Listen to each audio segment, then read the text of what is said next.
Hello नमस्कार और बहुत बहुत स्वागत है आपका प्रॉपर्टी गुरु में। आपके साथ मैं हूं विपिन भट्ट। प्रॉपर्टी की ढेर सारी जानकारी, आपके सवाल, उनके जवाब, देश के प्रॉपर्टी बाजार का ताजा हाल और कुछ इन्वेस्टमेंट टिप्स। तो ये सब बातें आज भी होंगी प्रॉपर्टी गुरु के अंदर। और ये सारी बातचीत करने के लिए आज हमारे साथ स्टूडियो में मौजूद है प्रॉप स्टोरी के को फाउंडर आशीष महाजन। आशीष जी, बहुत स्वागत है आपका। और आई होप कि आप, क्योंकि इस समय हम सब जानते हैं कि पैंडेमिक में कोरोना वायरस के दूसरे लहर की हम सब लोग सामना कर रहे हैं, सेकेंड वेव जिसको कहते हैं। तो मैं सभी दर्शकों की भी से निवेदन करूंगा कि वो भी अपना ख्याल रखें और ये उम्मीद भी है हमें कि वो सब स्वस्थ और प्रसन्न होंगे। और आपके लिए भी मैं यही कहूंगा कि sir please take care of yourself. लेकिन इस समय इन हालातों के बीच में देश का रियल एस्टेट मार्केट कैसा है, क्या उसे भी टेक केयर की जरूरत है? या आशीष जी से सबसे पहले पूछेंगे। आशीष जी, अब जो नई सिचुएशन बन रही है उसमें हम रियल एस्टेट को किस तरफ मुड़ते हुए जाते हुए देख रहे हैं? क्योंकि हमने ये भी देखा है कि बहुत सारी जगह से जो मजदूर हैं वो अचानक से पलायन करने लग गए हैं, जाने लग गए हैं। थोड़ी सी अफरा तफरी का माहौल है, कुछ राज्यों में ये ज्यादा है, कुछ में कम है। लेकिन ओवरऑल इसका रियल एस्टेट पर इंपैक्ट कैसा दिख रहा है आपको? जी विपिन जी, किसी भी बिजनेस को एक अच्छे से चलते रहने के लिए, इकोनॉमी को अच्छे से चलते रहने के लिए कंटिन्यूटी की जरूरत होती है पॉलिसीज में, और जो सपोर्ट उसको आ रहा है in terms of demand and supply. तो ये प्रॉब्लम रियल एस्टेट में भी देखी जा रही है और अन्य सेक्टर्स में भी देखी जा रही है कि सप्लाई डिसरप्शन बहुत ज्यादा हो रहा है कि इधर उधर लॉकडाउन लग जाते हैं जिनके रूल्स क्लियर नहीं होते हैं। अगर हम मुंबई पुणे की ही इस समय बात करें तो वो पार्शियल लॉकडाउन में है, लेकिन जब हम किसी से बात करते हैं तो पता चलता है कि मूवमेंट इज फ्री और काफी सारे ऑफिसेज भी ऑपरेट कर रहे हैं। तो देखिए, इन सब चीजों का इम्पैक्ट नेगेटिव तो रहेगा इन टर्म्स ऑफ कि रियल एस्टेट में चाहे कमर्शियल हो, रेजिडेंशियल हो, कस्टमर प्रॉपर्टी को देखना चाहता है, एक्सपीरियंस करना चाहता है। स्पेशली जब हाई टिकट में आप जाते हैं तो आप ऑनलाइन उसे नहीं परचेज करते। लेकिन जो हमने पिछले एक साल में एक्सपीरियंस किया कि प्रॉपर्टी मार्केट काफी तेजी से, उसमें से जो सप्लाई थी, अवेलेबल जो यूनिट्स थे, स्पेशली जो रेडी और नियर रेडी थे, वो तो ऑलमोस्ट खत्म से हो गए। तो अब मेरा तो ये मानना है कि अगले 1-2 महीने में जो बचा कुचा भी है, जैसा भी है, जिस शेप में भी है, जो फेसिंग है, चाहे ग्राउंड फ्लोर यूनिट है, जो प्रेफर्ड यूनिट नहीं है, वो भी शायद अब निकल जाएंगे और बिल्डर्स के पास सिर्फ नए लॉन्चेस में ही रहेंगे जो उनके पास अब सप्लाई रहेगी। इनफैक्ट अक्रॉस द कंट्री काफी सारे प्रोजेक्ट जो है लॉन्च फेज में आ चुके हैं। और अब काफी जो लार्ज बिल्डर्स हैं जिन्होंने ऑनलाइन और इंटरनेट का यूज करके, डिजिटल मार्केटिंग वगैरह का यूज करके या डिजिटल ट्रांजैक्शंस करने की कोशिश जो करी, काफी लोगों ने काफी सक्सेस पाई। और अब हम देख रहे हैं कि लोग रुक नहीं रहे हैं, क्योंकि सबका बिजनेस अच्छा रहा तो कैश फ्लो सिचुएशन भी ठीक है। तो हमारा तो ये मानना है कि ये जो ब्लिप है वो 1-2 महीने के बाद वापस से एक रिसर्जेंस हो सकती है, और जिस तरह से पिछले 1 साल का ट्रेंड रहा है, अनलेस अनटिल कुछ ऐसे फैक्टर्स होते हैं जिसका कोई भी उसे फोरकास्ट नहीं कर पाता। सेकेंड वेव क्या, ये तो मतलब पहली वेव से तो बहुत ही बड़ा है, सुनामी की तरह है। लोग अपना ध्यान रखें, यही इंपॉर्टेंट है। और उसके ध्यान रखते रखते में ही बिजनेस और लाइफ अभी अगले कुछ साल ऐसे ही चलने वाला है, ऐसा लगता है। राइट, तो this is a new normal, ये कह रहे हैं आशीष जी। और हमें इन चीजों के बीच में ही अपने आप को चलाते रहना होगा, बिजनेस एज यूजुअल करना होगा, क्योंकि ये स्थिति कब पूरी तरह से ठीक होगी ये कोई नहीं जानता है। तो चलिए, इन्हीं स्थितियों और परिस्थितियों के बीच हम भी अपना काम आगे बढ़ाते हैं। प्रमोद तुर्वे साहब है हमारे साथ पुणे से, फोन लाइन पर इस वक्त जुड़ गए। सर, बहुत स्वागत है आपका। उम्मीद करते हैं कि आप पूरी तरह से स्वस्थ होंगे और आगे भी अपना ख्याल रखें। बताइए, क्या पूछना चाहेंगे आप? सर, मैंने एक प्रॉपर्टी शॉर्टलिस्ट करी है, it's Pune south. The society name is Palace Orchid at NIBM road. मुझे यहाँ पे 2 BHK मिल रहा है इन एवरेज 40 to 45 lakhs के प्राइस में। मेरा क्वेश्चन ये था कि it is a 20 years old society, तो ये प्राइस में 2 BHK लेना यहाँ पे कितना फायदेमंद रहेगा फॉर स्टेइंग पर्पस मेरे फैमिली के साथ? चलिए, अच्छा सवाल है क्योंकि ये सेकेंडरी मार्केट से जुड़ा हुआ है। तो आशीष जी, एक प्रॉपर्टी इन्हें मिल रही है NIBM रोड पर और 2 BHK है, स्टैंडर्ड 2 BHK पुणे के हिसाब से, और 40 लाख के आसपास इन्हें मिल रहा है। 20 साल पुरानी बिल्डिंग में 40 लाख का ये फ्लैट और ये लोकेशन, क्या इनके लिए सही हिसाब किताब बनता है? जी विपिन जी, प्राइस के हिसाब से एक पुरानी बिल्डिंग इस एरिया में ये 2 BHK ठीक ही लग रहा है। अब इसमें काफी सारी जो इम्पोर्टेंट फैक्टर्स आ जाएंगे कि लोकेशन वाइज इनको कितना सूट करता है, क्योंकि अगर ये थोड़ा और आगे आए तो इनको कुछ मॉडर्न सोसाइटीज मिल सकती हैं उंद्री पिसोली एरिया में, जो सिमिलर नहीं तो at least 5 lakh 10 lakh here and there में नए एमिनिटीज, नए प्लान्स, नई बिल्डिंग इनको मिल सकती है। लेकिन उसके लिए ऑब्वियसली ट्रैवल बढ़ जाता है अगर आपका ऑफिस एक सर्टेन पार्ट ऑफ पुणे में है। तो साउथ पुणे का एरिया है, मोहम्मदवाड़ी एस्टेब्लिश्ड एरिया है, मेन रोड्स काफी सारी इधर से इंटरसेक्ट करती हैं। मेन क्वेश्चन यही रह जाएगा कि जो अगर वो कन्विंस्ड हैं कि हम 20 साल पुरानी सोसाइटी में रह सकते हैं, और क्योंकि बहुत सारे और फैक्टर्स फेवर कर रहे हैं, तो इट इज मतलब बुरी डील नहीं है। अदरवाइज ये और आगे आए और कुछ मॉडर्न कॉम्प्लेक्सेस दे सकते हैं जो इनके बजट में आ सकते हैं। राइट, बहुत बढ़िया सलाह है ये आशीष जी की तरफ से कि देखिए आप हर वक्त के साथ 20 साल तो एक बड़ा पीरियड होता है, 2 दशक पीछे की बात है, तो बिल्डिंग भी फिर उसी हिसाब से बनी होंगी, उसकी एमिनिटीज, उसके इवन स्विच बोर्ड, नल, बहुत छोटी छोटी चीजें, वायरिंग जो घर के अंदर होती हैं, तो वो अगर आप थोड़ा पैसा जरूर ऊपर जाएगा, लेकिन अगर आप ताज़ा जो कुछ इलाके बता रहे हैं वहां पे जाएंगे तो आपको ब्रांड न्यू बिल्डिंग्स मिल सकती हैं, बिल्कुल मॉडर्न एमिनिटीज, फैसिलिटीज और इक्विपमेंट के साथ मिलेंगी। तो वो एक अंतर होगा। तो अगर वह अंतर आपको ज्यादा फर्क नहीं डालता है तो फिर जिस मौजूदा बिल्डिंग को आप देख रहे हैं उसमें बुराई नहीं है। जैसा आशीष जी कह रहे हैं कि प्राइस ठीक ही है, अगर आपकी बाकी चीजें आपको कंसिडरेशन में उतना ऊपर नहीं है और बाकी कुछ और चीजें जो आपको इस जगह पर फिट बैठ रही हैं तो चलेगा। लेकिन अगर ये सब आपके ध्यान में अभी तक नहीं था तो वो भी आप कंसिडर कर सकते हैं। आशीष जी, एक इंटरेस्टिंग सवाल मेरे मन में आ रहा है, मैं आपसे पूछना चाहूंगा यहाँ पे, वो ये कि एक बिल्डिंग जो खास तौर पर जिसे हम मल्टी स्टोरी टावर में कहते हैं, उसकी एवरेज एज हम क्या मानते हैं कि मतलब 20 साल 25 साल, how much is the age? नहीं विपिन जी, टिपिकली एज आप 50 साल से तो ऊपर ही मानिए। जो हमारी अंडरस्टैंडिंग है, बहुत सारी जो बिल्डिंग्स रीडेवलपमेंट में जाती हैं मुंबई जैसे एरिया में, वो ऑलमोस्ट 60 to 70 ईयर्स के बाद जाती हैं। ओके, तो एक तरह से आप बोल सकते हो कि एक लाइफ टाइम, राइट, अगर वो अच्छी तरह से मेंटेन्ड है, वेल मेंटेन्ड है, तो 60-70 साल तो कोई प्रॉब्लम नहीं है, मतलब अच्छी क्वालिटी से बना है तो वो उतना टाइम चलेगा। उसके बाद वो बिल्डिंग को मरम्मत की जरूरत पड़ती है। उससे अच्छा यही रहता है कि उस पे एक मॉडर्न कॉम्प्लेक्स, नया कॉम्प्लेक्स बनाया जाए। इसी कारण आप बॉम्बे में आप देखते हैं कि बहुत पुराने सोसाइटीज जो हैं वो रीडेवलपमेंट में चले गए। प्रमोद जी का ये सवाल हुआ। अब अगला सवाल है हमारे पास अशोक भारद्वाज साहब का, आप खुद फोन लाइन पर मौजूद हैं। अशोक जी, बहुत स्वागत है आपका, बताइए क्या मदद करें आपकी। In and around 1 crore in Bangalore, I want to purchase a property, और मुझे उसका आपके साथ आपसे सलाह चाहिए थी। जरूर प्रोजेक्ट में बेहतर रहेगा कि जहां मैं इन्वेस्ट कर सकूं। ओके, तो आपने मारथली, केआरपुरम, व्हाइटफील्ड, ये कुछ इलाके हैं जो थोड़े सेलेक्ट किए। जी जरूर। तो और आप 1 करोड़ का बजट रखते हैं, जरूर हम आपकी मदद करेंगे। तो सर, ये 2-3 इलाके, और जब बेंगलुरु का नाम आता है तो इन इलाकों की तो काफी बातचीत होती है। 1 करोड़ में इन्हें क्या अच्छा मिल सकता है यहाँ पर?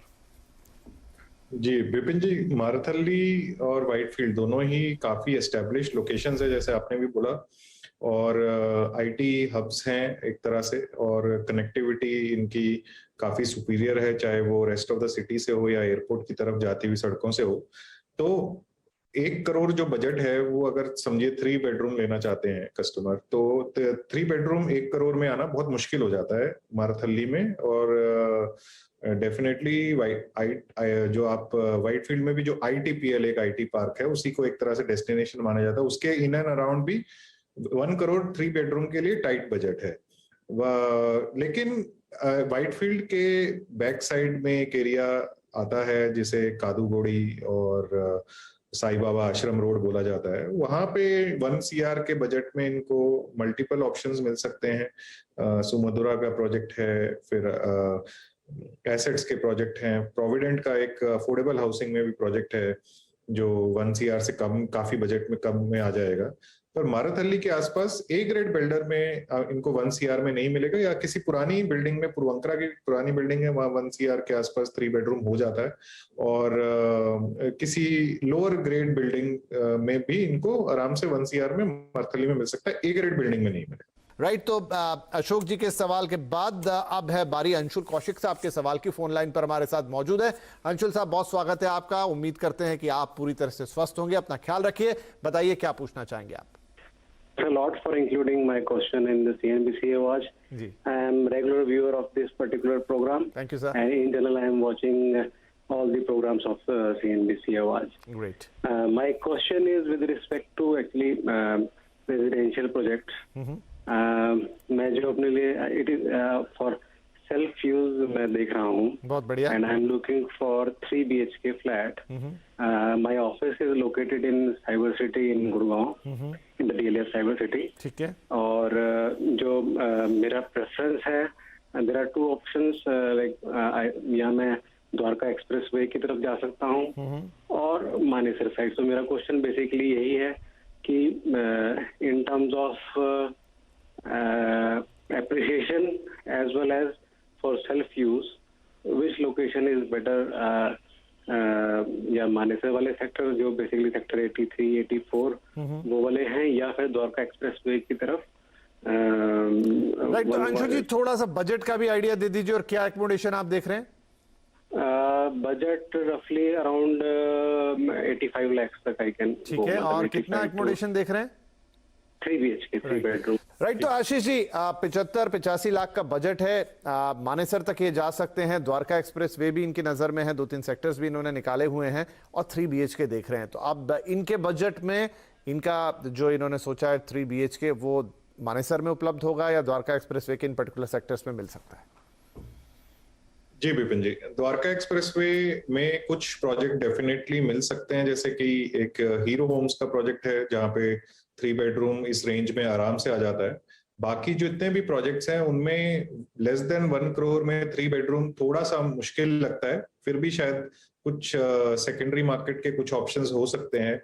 रिकवरी काफी तेज रही है गुड़गांव की मार्केट में और द्वारका एक्सप्रेसवे अभी काफी हॉट सेलिंग हो गया है। मतलब मल्टीपल रोड्स और बहुत बड़ा इंफ्रास्ट्रक्चर प्रोजेक्ट वहां पे चालू है कि एलिवेटेड हो जाएगा द्वारका एक्सप्रेसवे।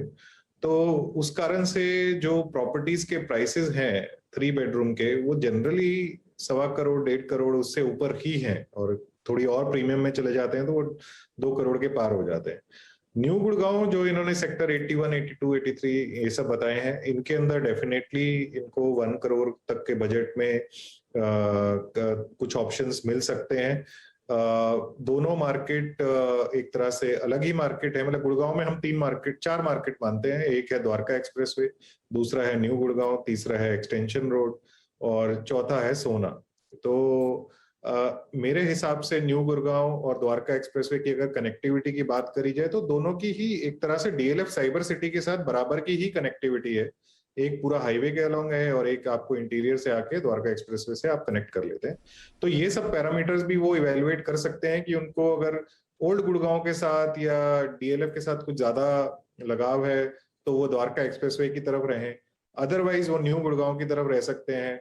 वहां पे एक ही प्रॉब्लम आती है, जो अभी तक टोल है वो टोल काफी सालों से इसकी बात यही चल रही कि ये टोल आगे मूव हो जाएगा, खिड़की डोला टोल बोला जाता है, लेकिन वो टोल अभी भी है। ठीक है, तो उस कारण क्या होता है कि अगर आप उधर रह रहे हो तो आप डेली कम्यूट में आप उस टोल को हिट करते हैं, तो that can be a problem. But anyways affordability के हिसाब से न्यू गुड़गांव काफी अच्छे ऑप्शंस थ्रो करता है जो इनको मल्टीपल प्रोजेक्ट्स में मिल सकते हैं। All the best for your decision. एक बार और थोड़ा नैरो डाउन कीजिए, फिर हम बातचीत करेंगे और फाइनल करते हैं। यहाँ लेंगे अब एक छोटा सा ब्रेक, लेकिन ब्रेक के बाद यही इंटरेस्टिंग सवाल जवाब जारी रहेंगे। वेलकम बैक, आप देख रहे हैं प्रॉपर्टी गुरु और हम दे रहे हैं आपके सवालों के जवाब। साथ ही प्रॉपर्टी को लेकर हो रही है काफी सारी इंटरेस्टिंग बातचीत। तो आशीष महाजन साहब हमारे साथ हैं प्रॉप स्टोरी से। चलिए तो अब फटाफट इस बातचीत को आगे बढ़ाते हैं। सागर जैन साहब भी आ गए हमारे अगले कॉलर। जैन साहब नमस्कार, बहुत स्वागत है आपका और स्वस्थ रहिए, अपना पूरा ख्याल रखिए। बताइए हम आपकी क्या मदद करें? सबसे पहले थैंक यू वेरी मच मुझे अपॉर्चुनिटी देने के लिए, और आपके साथ जो पैनलिस्ट हैं उनको भी thank you very much.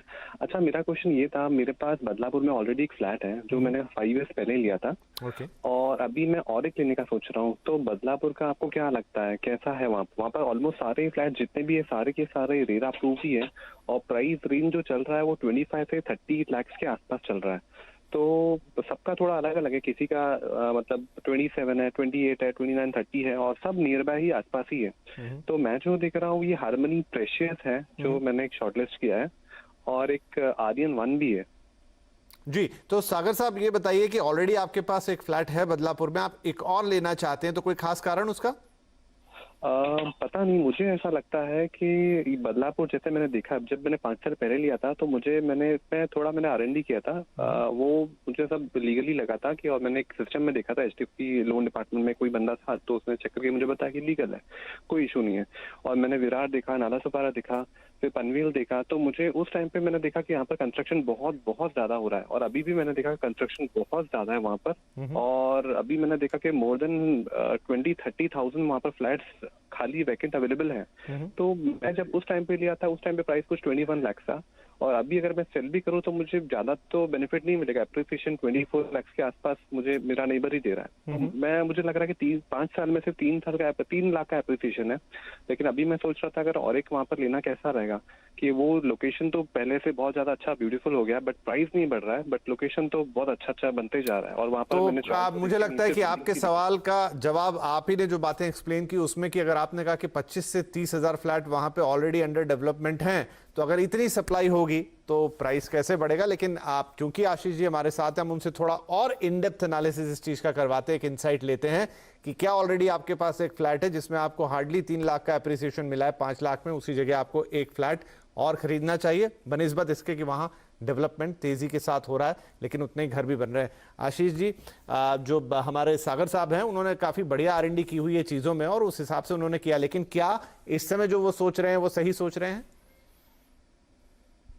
Ji ji, Vipin ji, affordable housing एक काफी अच्छा कॉन्सेप्ट है, ओके, क्योंकि हमारी जो डेमोग्राफिक्स है वो यही कहती है कि लोअर टिकट कैटेगरी में ही ज्यादा डिमांड रहेगी, और यही चीज को गवर्नमेंट और बिल्डर्स दोनों ने अप्रिशिएट किया कि इतनी सारी पॉलिसीज और उसके अलोंग इतने सारे फेवरेबल प्रोजेक्ट्स उन पॉलिसीज को एक तरह से राइड करते हुए आए, कि अब जो हम देख रहे हैं कि अफोर्डेबल हाउसिंग में सप्लाई अक्रॉस काफी सारी सिटीज में काफी बढ़ गई है। पर देखिए, डिमांड हमेशा रहेगी ऐसे प्रोजेक्ट्स के लिए, और इन जैसे सागर जी जैसे भी काफी सारे इन्वेस्टर्स होते हैं बॉम्बे के, जो ये कहते हैं कि मेन बॉम्बे सिटी में तो 25 लाख में कमरा नहीं आता, ओके, तो हम बॉम्बे से थोड़ा दूर, मुंबई से थोड़ा दूर एक अपार्टमेंट ले पाते हैं जिसको हम बेच सकेंगे या रेंट पे डाल सकेंगे।